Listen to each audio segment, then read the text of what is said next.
Hello, everyone, and welcome back to another episode of Data Analytics Chat, where we discuss the latest trends and challenges faced in the data science and AI world.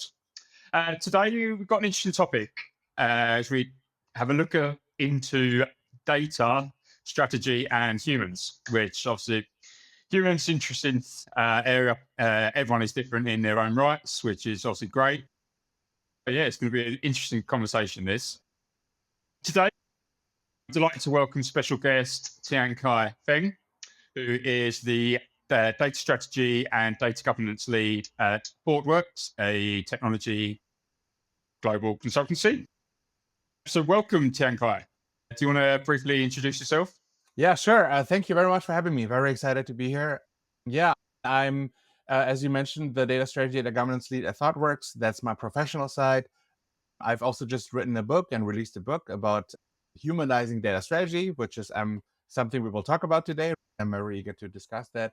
And in my free time, I'm also enjoying to make some music and some jokes and entertaining content about data, with the hope that data can be more approachable and more of a basically topic that more people can understand and can engage with in the future as well.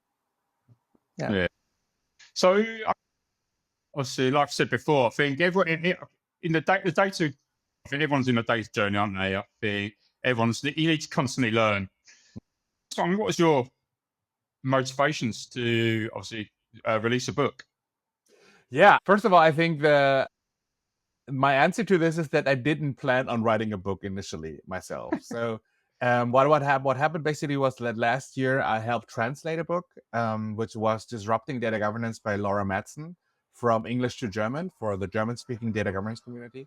And that went really well, that whole project. And the same publisher, Technics Publications, they asked me if I wanted to write my own book end of last year as well. And it was only in that moment that I was thinking about, okay, this is now an opportunity that I shouldn't really skip. But what would I write about? And I realized that all my talks and keynotes in the past, as well as what I'm passionate about at work, all relate to the human aspect of data.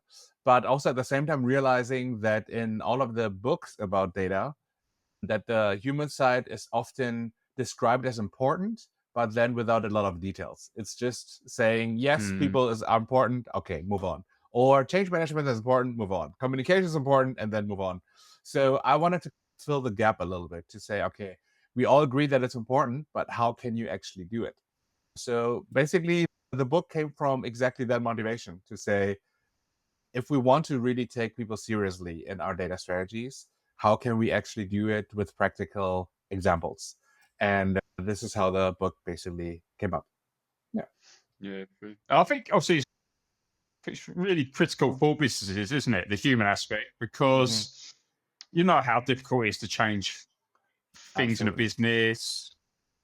Everyone's different in their own right, isn't it? You've got people that fear, but you've got risk takers that just go and do it. You've got all sorts of different people. And then obviously, I guess every business knows where they're going, don't they? They know where they want to get to, but it's that squiggly line to get there, isn't it? It's like, Absolutely. how do we get there? It's not a straight road. Can't just get in a car and get there.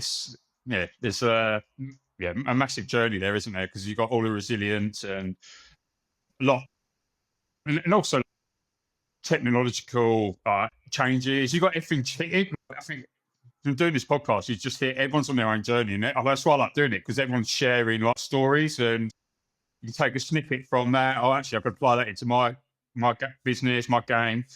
So I think it's definitely an interesting field, and I think a lot more needs to be worked on, doesn't it?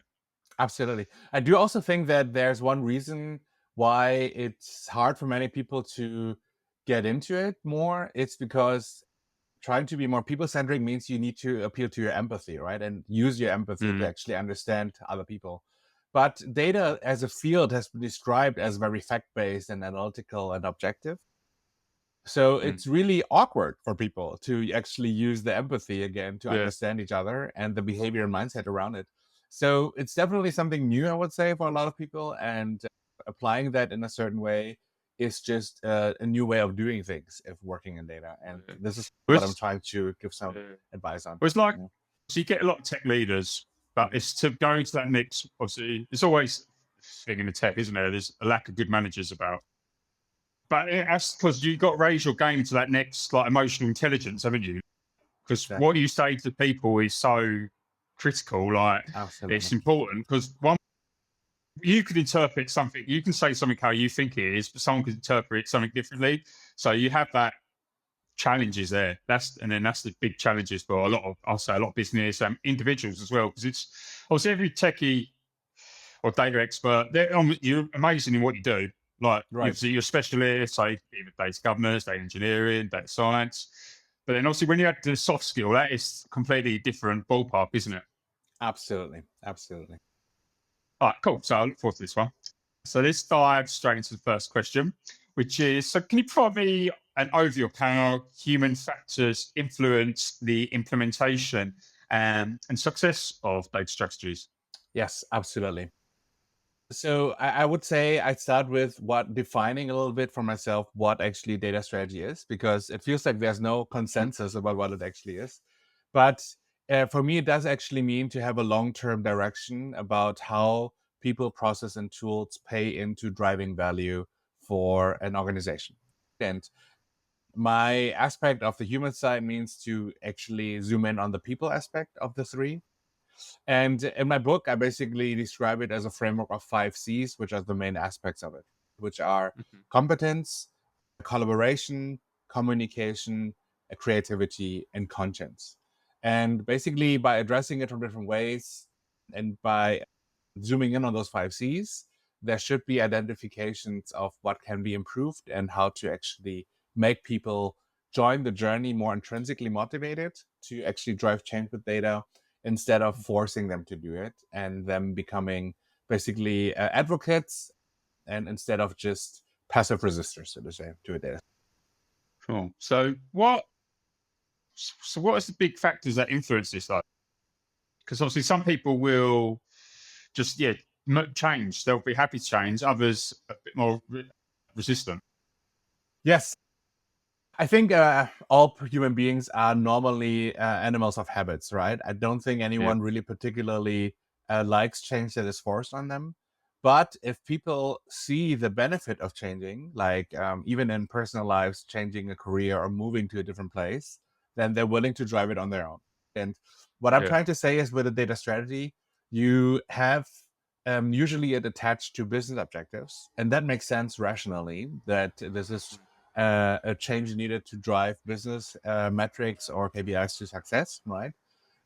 But it doesn't emotionally resonate with people necessarily, right?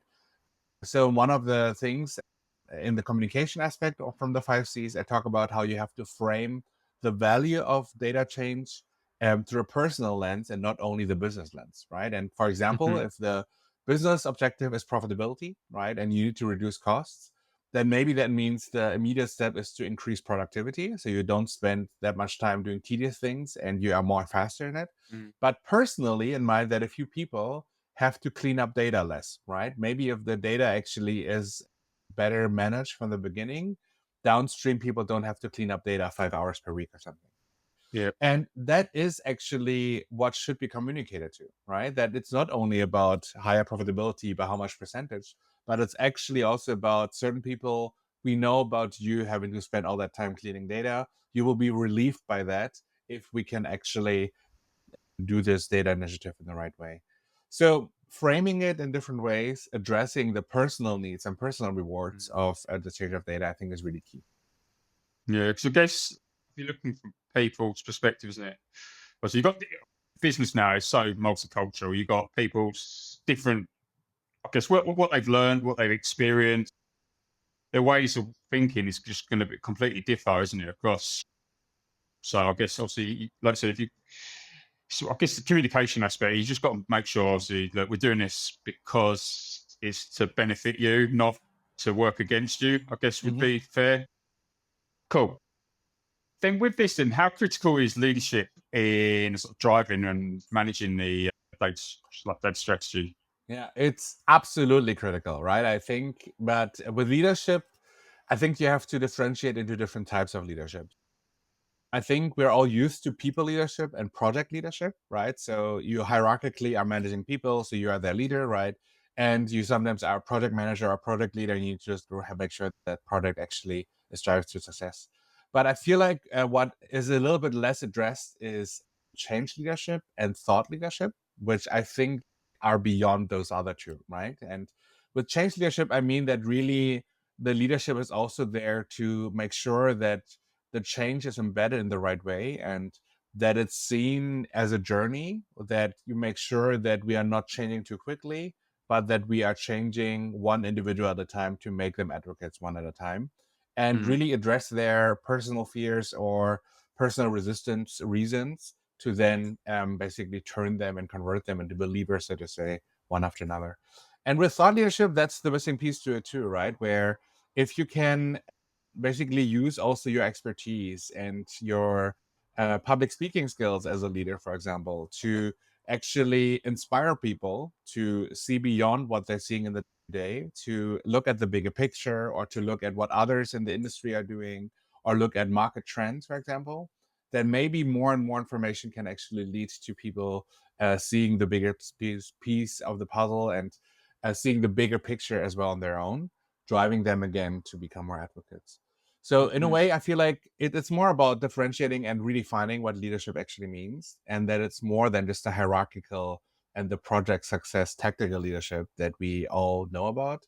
It's more than that, and it's also more about convincing and influencing and empathizing with people. Yeah, so you've got to get that engagement across the whole team because you want, if everyone's on board, you're going to make changes, aren't you? Like, Exactly. if they've got one, like, or you got to say 60-40, it's going to Mhm. be a bit of a headache, isn't it, for the leadership? For probably a lot more meetings, Exactly. that sort of thing. Yeah. So, why do you think then businesses just, when they change this, they do too much at once? That's where the most like the hesitancy comes from, or do you think it's just obviously depends on the project?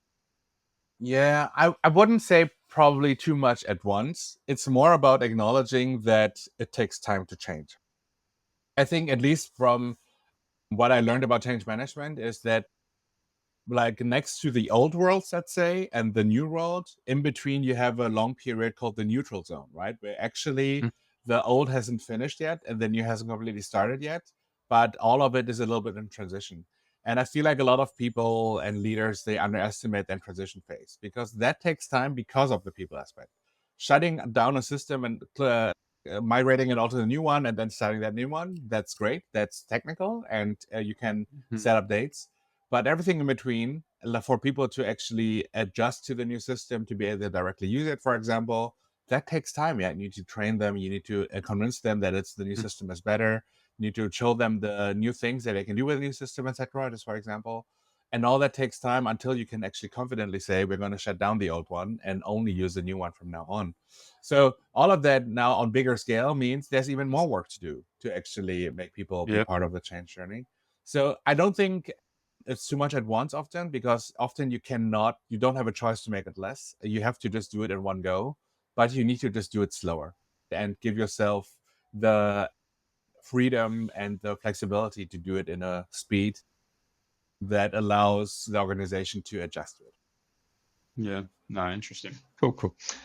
And then, so how can organisations get buy-in from all employees to support like new data strategies? Yes. So basically, I already mentioned them all framing into personal reward and business value.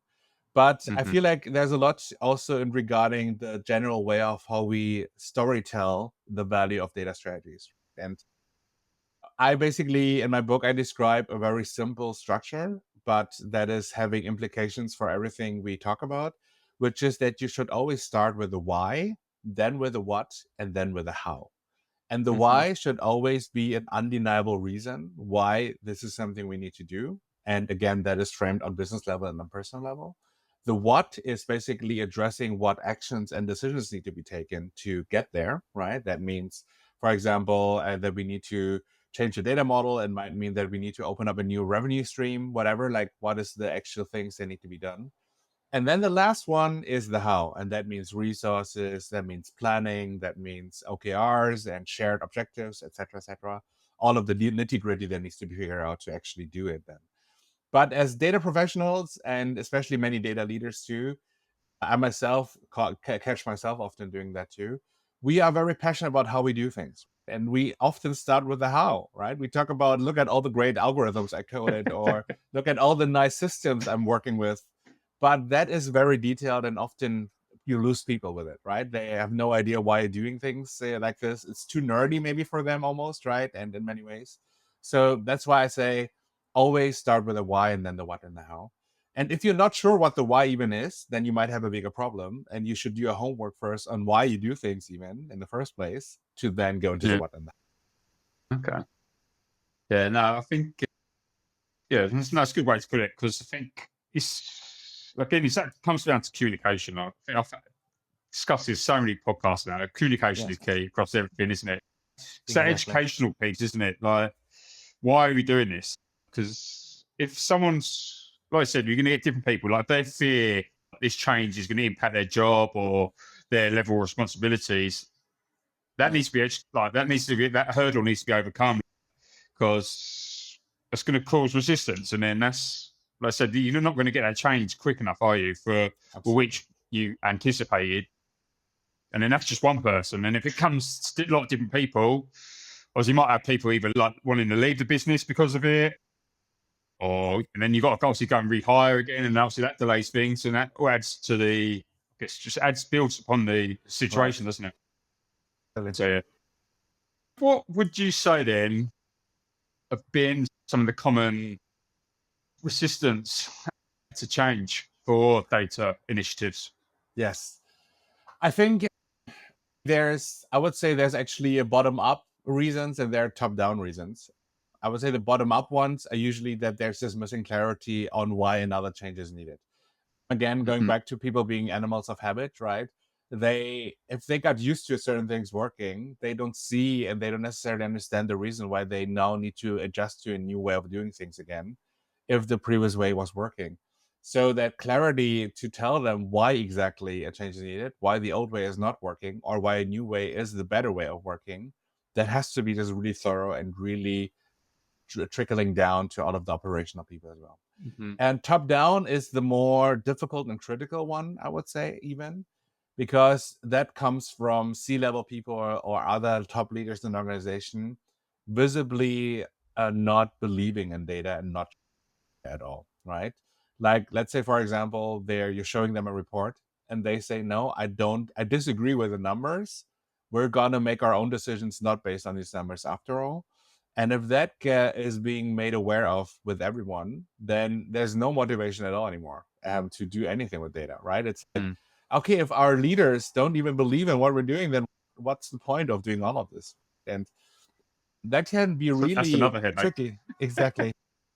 Again, that goes back to the point that you need to create that buy-in and that and advocacy and collaboration with the right stakeholders in the first place.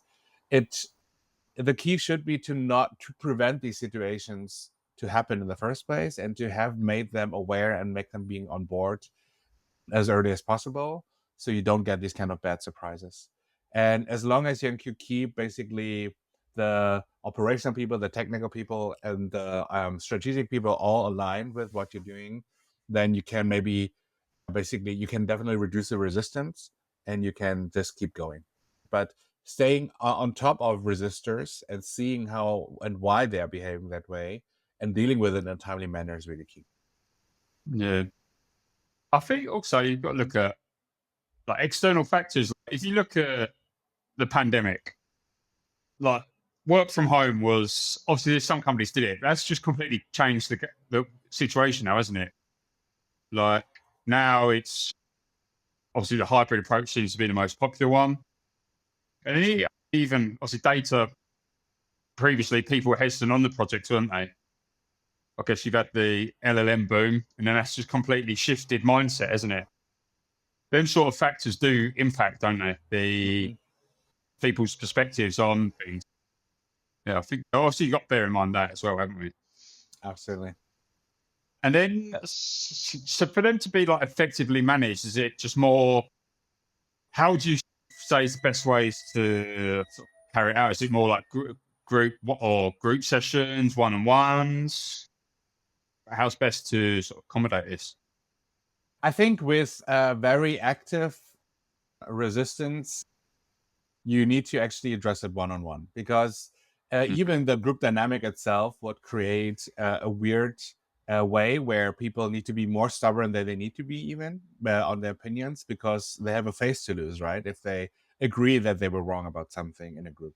Mm. So I would definitely recommend to do it one on one.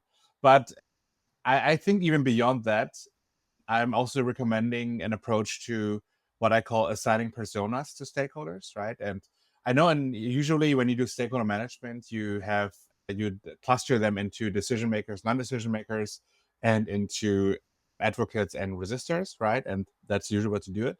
But my idea is to assign even more personas to them to actually differentiate a little bit on how to engage with them. For example, there's the persona type of being skeptics versus believers, right? So there are always people that are always believing in the next best thing. They are like, oh, great, Yeah. let's do it. And the skeptics always need more time to actually get convinced. And they first question everything about the new thing that's happening. And then you have also doers versus thinkers, for example, right? So those that actually think a lot and have a lot of ideas and conceptual new things in their head, but don't actually think about the feasibility in the end. So they're not able to do anything of that. But you also have people that are doing as quickly as possible without thinking too much about it, and then realize that they should have thought about it a bit more before just get to do things. And a lot of people in between. And so thinking about all of those stakeholders being on those ranges and where they are can give you a more differentiated view on how to actually talk to them, right? What is the thing that they need to hear? And in what way can you empathize with them to then address what they want to do, but give them the right nudge to actually think in the direction you want them to think about? Yeah, it's really just a more differentiated approach with more dedication to identify personas within your stakeholders and address them is really key. Yeah, cool. No, that's good. That's it. Communication. Exactly. That's key. And also, you just moved on to how important is communication and transparency in the process? And then, I guess, to look at best practices to recommend as well. Like, how important is it? Because obviously, you're going to get John wants one way, Sally wants another way. It's obviously how you're going to get them to meet in the middle. Because, Yes, absolutely. like I said, again, you're going to get people that are stubborn who need to be informed. Just it'd be good to get your thoughts. Yes. Best practice is a good thing. I think there's definitely not a one size fits all approach to this, but the one thing I learned is that data people rarely over communicate. It's very rare that data people ever over communicate. They usually are very self conscious, and that's why they under communicate. And I think that is just a general problem. It's not seen as the most important thing usually in data efforts, right? And when it's then being communicated, it's being kept very short, and there's not a lot of, let's say, framing or phrasing that is put into it to make it sound impactful to people. So what I'm actually suggesting is to have more of a communication toolbox, right? And that means, for example, to think more structurally about the communication and not just do it when you think about it all of a sudden, right? And that means that ideally you have a plan where you can say, I want to talk to specific audiences on specific channels, for example, like a Teams message or rather an email or rather meeting, in certain frequencies about certain topics with certain tonalities through certain people in my team. And the more you then actually plan ahead and you can mix and match these different aspects of it into communication paths, then you can actually make it much more intentional and then address people in the right way, doing what needs to be done. So I think the best practice that I'm trying to say is it's more about being intentional and structured in your approach of communication and not to just leave it be like an ad hoc or improvised thing. Just give it a bit more attention. And I think that automatically can make you better in what you're trying to achieve. Yeah. So you just, yeah, no, I agree. And then obviously once I guess that's agreed, you've got the change. Yeah. Then What role does like training and skill development play in this, like the successful adoption of the new like data strategy? I think of course, there's a topic of data literacy, which over the last years has Hmm. been really mentioned and discussed a lot. And I do agree that this is an important effort to make, that you bring the whole level of confidence, but also knowledge about how to work with data on an organization level to the next level. So at least there's some foundational knowledge there to deal with it. But I believe also that having only pushed for data literacy has been a little bit one-sided over the last years, because that meant that we didn't talk enough about data people having to learn about the business expertise too, right? Hmm. So I would rather say that the key is to not only do business data literacy, but also drive business acumen with the data teams. So there's actually from both sides taking a step towards each other, right? Business people understanding more about data and data people understanding more about business. This is how you come together and speak the same language finally. And so it's basically, how can we not only make efforts in spending effort on data courses, but how can we actually bring business experts in the organization and maybe outside outsourced help to then actually increase that business acumen to then go onto one level. Mm. And I think the next step is also that I feel like all of that learning and upskilling is good, but it's for nothing if you don't let people apply them in their day to day, right? If it's only a course that they take in and then they never have the chance to actually apply it, they're gonna forget about it, right? It's a simple thing of learning something theoretically and not practicing it means you're gonna lose it.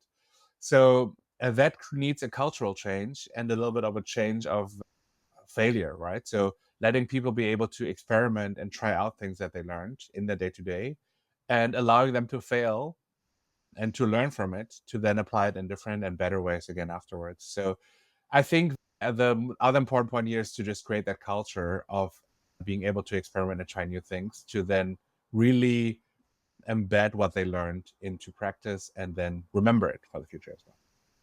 Yeah. No, I completely agree. I think obviously with the like learning aspect, I think you need, I suppose, companies may just do constant learning, because so if you're going to course for a week, Yeah, 2 weeks later you forget it. If you, like I said, if you're not applying it, it's human nature, isn't it? So you need to absolutely. keep that constant learning thing. Like even myself now, I'm learning Spanish. Like Nice. you need to keep constant repetition, because even I guess like yourself, like playing piano, you need to keep doing it, don't you? You need that constant learning, Absolutely. constant repetition. It's repetition, isn't it? Because you're gonna forget until it's ingrained in you.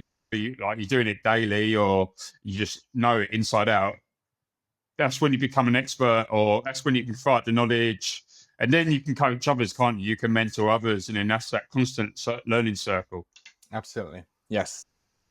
Cool. And then I guess obviously when designing data strategies, how can it be designed to consider human element, ensuring that they like user friendly and, and meet the needs of employees? Yeah. That's actually, I like the question a lot because it already implies that people consider the needs of the employees in their strategy, which in reality probably is not that often the case, to be very honest. And so I think the first step is to even just consider it. That's a very good point, right? For your data strategy to be more humanized and people centric, you need to intentionally want it to be intentional and more human centric. Reminding yourself of how to actually have the people element embedded in your data strategy is a really Hmm. important one. I think in many data strategies, usually there is the pillar of people and organization, but that usually is crystallized in upskilling efforts and saying that they all should get upskilled or certified or something. And it's usually something related to a fluctuation metric, right? Like just satisfaction related or let's say attrition related or loyalty related to stay with the employer. But all of that are more on the surface. I think what needs to be more done is to address the whole thing of how people are an enabler of a data strategy and not just that your team is a happy team and that no one is leaving the company within a certain time period. And so Yeah. it's really when you decide on the main directions of your data strategy, imagine what the participation contribution of people are. Does it need to be, how much is from the data teams and data professionals? How much is from the senior leaders? How much is needed from the business stakeholders? What is missing for them to be the enablers for all of that? And then define priorities based on what you think is missing to actually do it. In my book, I actually do have a kind of a second to last chapter is about a gap analysis. So you can actually use the 5 C's to go through a series of questions and see which of the questions you can answer with yes and which ones with no, which could give you an indicator what you're missing, right? All of the questions that you answer with no are optimization potentials. So you could actually start with those. And then it's basically trying to, ensure that you're people-centric in that way. And whenever you identify there might be a people problem, to address it with dedication and with priority. No, interesting. And then I guess, obviously, when you're driving change, you want results, don't you? And it's part and parcel. What metrics could you use to measure the effectiveness of like change efforts within the data strategy initiatives? Yes, I think with data strategy overall, I'm strongly a believer that it should be tied directly to business objectives anyway, right? Because if a data strategy is successful, then data is fully enabling and empowering all of the business objectives to be met, which means that the overarching business KPIs all should be uplifting and performing better because of data efforts. And then it's more of a contribution that data has to it. But that doesn't mean that you still don't need more operational metrics to actually steer your operations within data, right? And change management is one of those, right? For example, in itself, you could argue and see how many people you communicated to and how many of those have actually now adopted a new way of working, right? That could be done with a survey, or it could be done with some team meetings and seeing who has the worries about it. It could also be done from a people point of view, that you talk about how much time is spent actually in collaboration and how good the collaboration is going from a stakeholder feedback point of view, as well as from a data team point of view. And that overall the collaboration is now being better done and it's more technology enabled and it's faster to achieve certain tasks. So it's up to you really to define what operationally makes more sense for you to steer and where you wanted to see an uplift as well. But I would differentiate it just between the business-oriented ones, which should be tied to the business objectives, and the more operational ones of running data efforts and data projects. Cool. And obviously, it would depend on what your initiative is, isn't it? Really. Exactly. Yeah, so, okay, brilliant. Yeah, it's been amazing having you on. It's been a great discussion. Yeah, anything else you'd like to add? Just buy your book? Yeah, I mean, besides, of course, I would be very happy if people buy my book. Other than that, I'm happy to discuss with people what their thoughts are about the human side of data, what learnings they had, and maybe if they were readers of my book, what maybe it caused different thoughts and additional thoughts on. I'm very happy to discuss more on that and also learn more about that.